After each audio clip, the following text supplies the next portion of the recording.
This time next year came about. It's a phrase that my dad always kind of says, really. And just one day I thought, oh, that might be quite a good title for a song.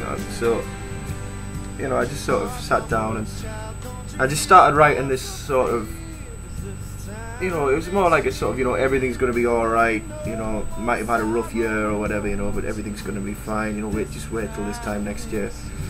And it wasn't until I'd more or less finished writing it that I remembered me and Luke had this conversation about writing a Christmas song, you know. You know, it was always like, well, you know, I don't think you can do it without it being really cheesy. But that just kind of popped into my head when I was almost finished writing this thing.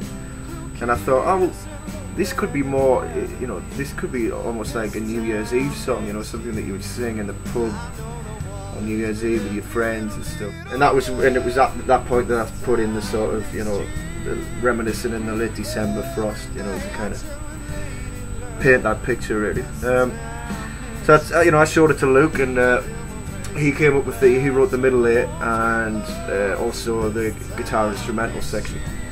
We couldn't think of any New Year's Eve songs apart from, you know, Old Lang Syne, and I think there's an ABBA song called Happy New Year maybe.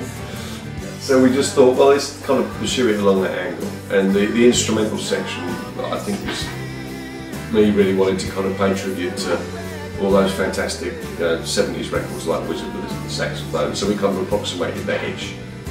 And had a couple of really good young girl singers, Chrissy G and Emily Ambrose, came in and helped us with backing vocals just to give it that more kind of jazz hands kind of feel of the chorus.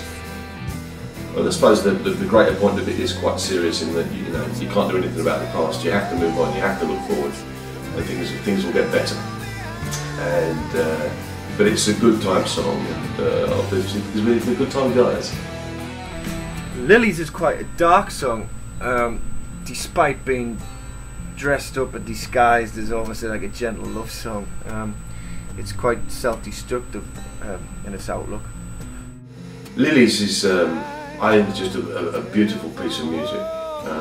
Peter played me this 4 or 5 years ago, and when I was kind of producing some demos for him, really, and I just fell in love with this song the first time I heard it. I thought it was, you know, just a, you know, 4.5 minutes of absolute perfection. Yeah, if I remember rightly, it was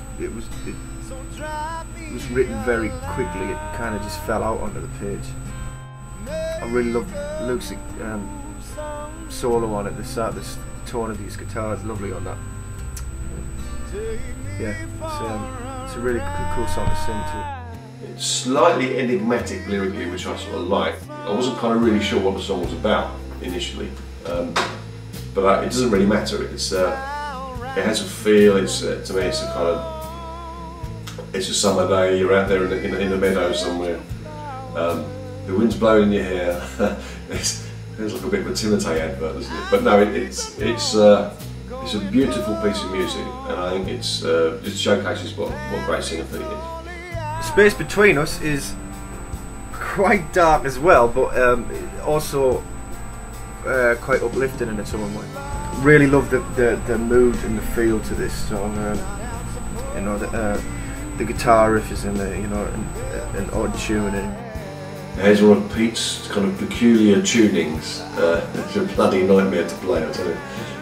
Lots of dynamics as well, which makes it really a good song to play live, you know. It has this kind of haunting epic, it's quite understated, and it kind of explodes into this very sort of huge thing. Lots of kind of classical references in it, which is weird.